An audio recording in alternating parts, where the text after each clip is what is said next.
ভারত একটি ধর্মনিরপেক্ষ রাষ্ট্র, কিন্তু বর্তমান শাসক দল এবং রাষ্ট্র সংবিধান বিরোধী কাজ করছে। এর প্রতিবাদ জানাচ্ছেন বিজ্ঞান ও যুক্তিবাদী মানুষেরা। তাই চলছে যুক্তি চিন্তন উৎসব।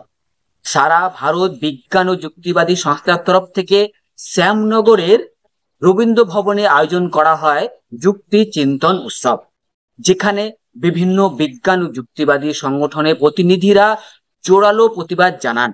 রাষ্ট্রের মদতে, শাসক দলের মদতে যদি পৌরাণিক গুল গল্পকে ইতিহাস বলে দাবি করা হয়, তাহলে তার তীব্র প্রতিবাদ জানাবেন প্রতিটি শিক্ষিত মানুষ, যুক্তিবাদী মানুষ, বিজ্ঞান মনস্ক মানুষ।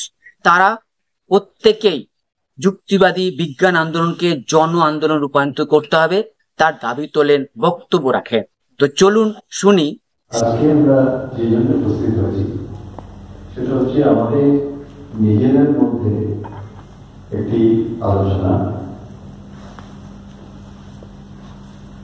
এই আলোচনাটা যে বিষয়বস্তু সেটা অত্যন্ত বিস্তৃত। আমরা সবসময় দেখতে পাচ্ছি সারা পৃথিবীর মানুষের উপর, পরিবেশের উপর যে আক্রমণ, যে আগ্রাসন চলছে, সে বিষয়ে আমাদের কোনো সংশয় নেই। তফাৎ একটা,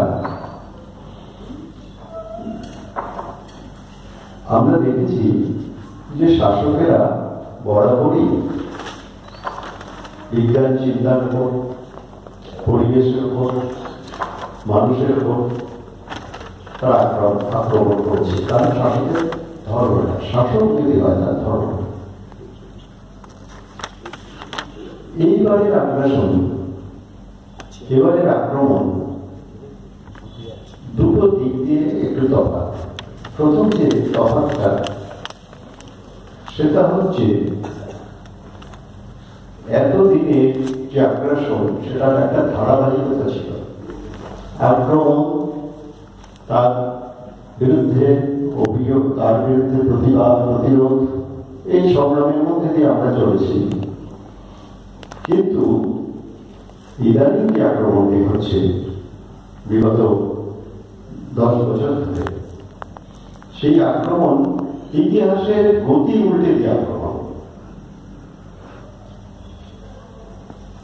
আমরা যখন আজ থেকে 10 বছর 15 বছর আগে আমরা যখন আন্দোলন করতাম, আমরা সংবিধান, ভারতের সংবিধান, সেই সংবিধানের অনেকগুলি বিষয়ের বিরুদ্ধে আমরা বলতাম। আমাদের ভারতবর্ষের সংবিধানে সম্পত্তির অধিকারকে অধিকার দেওয়া হয়েছে। এই ভারতবর্ষের সংবিধানের মধ্যে এটা আইনই করা হয়েছে যে কোন শিশু জন্ম থেকেই দুধ পাবে না, জন্ম থেকেই খাবার পাবে না। আবার কোন শিশু জন্ম থেকেই বড় বড় গাড়ির মালিক, কারখানার মালিক। এইটা ভারতবর্ষের সংবিধানের স্বাধীনতার পর থেকে এই ভারতবর্ষ স্বাধীন ভারতের সংবিধানের অন্তর্ভুক্ত। আমরা তার বিরুদ্ধে বলতাম, আমরা বলতাম এই সংবিধানের এই ধারাগুলো দূর করতে হবে, ভারতবর্ষের সংবিধান সামনের পথে আসবে। এখন আন্দোলনটা কি? এখন আন্দোলন হচ্ছে সংবিধানের মধ্যে যেটুকু মানুষের অধিকার দেওয়া হয়েছিল সেইটুকু অধিকারও বেড়ে দেওয়া হচ্ছে। এখন আমাদের সংবিধান স্বাধীনতার পর যেটুকু অধিকার পাওয়া গিয়েছিল সে অধিকারও এমনি কেউ দেয়নি। সে অধিকারও বহু মানুষের, বহু আত্মত্যাগের ফসল, বহু আন্দোলনের ফসল, বহু আত্মত্যাগের ফসল। সেই অধিকারটুকু ছিনিয়ে নেওয়া হচ্ছে। অগ্রগতি কি হবে? আমাদের যে পেছনে যেটুকু অধিকার ছিল সেটা অধিকারটা কায়েম রাখার জন্য আমাদের আন্দোলন করতে হচ্ছে। দ্বিতীয় একটি ভয়ঙ্কর বিষয় যেটি হচ্ছে সেটি হচ্ছে চিন্তার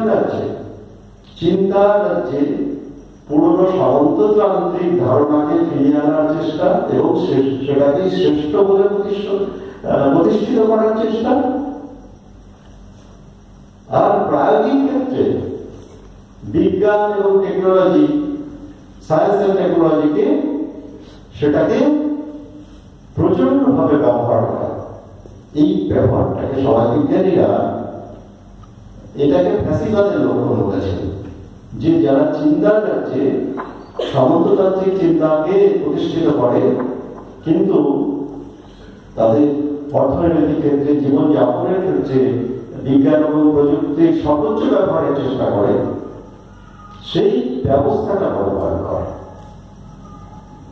এই যে আমি যে কথাগুলো বলতে চাইছিলাম, এগুলোর মধ্যে কিছু মতভেদ থাকতে পারে, সেটা বড় কথা, কিন্তু আমরা সবাই এই জায়গাটা একমত যে ভয়ঙ্কর ধরনের আক্রমণ আমাদের ভারতবর্ষের বুকে নেমে এসছে। সেই আক্রমণ আমাদের প্রতিহত করা একবারে অবিলম্বে দরকার। তা আক্রমণটা মানুষের রুজির উপর, আমাদের শিক্ষার উপর প্রশ্নটা বড়, সেটা নিয়ে বক্তারা আপনারা আলোচনা করবেন। প্রকৃতির উপর, মানুষের শ্রমের উপর, সমস্ত দিক দিয়ে যে আক্রমণ করেছে, কিছুর উপর একটা ভয়াবহ আক্রমণ চলছে, এটা বিষয়ে সবাই আমরা একমত। এই আক্রমণের বিষয়বস্তুগুলো যে কি কি আক্রমণ হচ্ছে, এটা নিয়ে আজকে আলোচনা করা যায়, কিন্তু আলোচনার বিষয়বস্তু খুব বড়, তাই আমি একটু আলোচনার বিষয়বস্তুটাকে একটু ছোট করতে যাচ্ছি। আমরা একটা মেনে নিচ্ছি, আমরা উপস্থিত এখানে সবাই, যে একটা ভয়ঙ্কর রাষ্ট্রীয় মদতে একটা ভয়ঙ্কর আক্রমণ হচ্ছে। এই আক্রমণ মোকাবিলায় একটি ঐক্য গড়ে ওঠা দরকার, সেটা সমস্ত স্তরের সমাজকর্মীদের, বিজ্ঞানকর্মীদের তো বটেই, সমস্ত স্তরের সমাজকর্মীদের একটা ঐক্য গড়ে তোলা দরকার। এটাও আমরা বলি, আমরা সবাই একমত, বিজ্ঞান কর্মীদের ঐক্য গড়ে তোলা দরকার, এই বিষয়ে আমরা একমত। কিন্তু কিভাবে? আজকে আমরা মূলত যদি আলোচনাটাকে এইভাবে করি যে কোনো কিছু প্রতিহত করতে গেলে প্রথম যে জিনিসটা দরকার, সে আক্রমণের স্বরূপ, আক্রমণের উদ্দেশ্য কি, আক্রমণের স্বরূপটা কি। দ্বিতীয়টা, যে এই প্রতিহত করার জন্য যে আমাদের প্রতিরোধ গড়ে উঠবে আমাদের, সে ঐক্যটা কোন পথে হবে। যদি আমরা এই দিকে একটু জোর দিই, আমার এত কথা বলার উদ্দেশ্য একটাই, যদি আমরা এই দুটি বিষয়ের উপর জোর দিই, যে আমাদের উপর যে আক্রমণ চলে আসছে, সেই আক্রমণের স্বরূপটা কি, আক্রমণটা আগামী দিনে কি তাদের পরিকল্পনা, সেটা সম্বন্ধে যদি আমরা আগাম ধারণা করে নিতে পারি, এটা। আর হচ্ছে আমরা যে ঐক্যবদ্ধ হয়ে প্রতিরোধ করব, আমাদের ঐক্যটা কিভাবে করবে, কিভাবে আমরা ঐক্যবদ্ধ হতে পারি, এই দুটো বিষয় আমি বিশেষভাবে যারা এখানে আলোচক থাকেন তাদের কাছে আমি অনুরোধ করব যে এই দুটো বিষয়ের উপর আলোচনা বিশেষভাবে করতে। আর আমি এই অনুষ্ঠানের সঞ্চালনা করবো, আপনারা দায়িত্ব দিয়েছেন, আমি যথেষ্ট যোগ্য কিনা জানি না। আমি একটি কিন্তু সংগঠনের সাথে যুক্ত, সেটা হচ্ছে সারা ভারত বিজ্ঞান ও যুক্তিবাদী সংস্থা, তার আমি সাধারণ সদস্য। কিন্তু আমি এই সঞ্চালনা করতে গিয়ে আমি নিজে সংগঠনের কথা বেশি বলবো না, আমি যে কথা বলবো, আমার কাজ হচ্ছে অন্যদের কথাগুলোকে একসাথে গ্রথিত করা, আমার নিজের মতামত জানাবো নয়।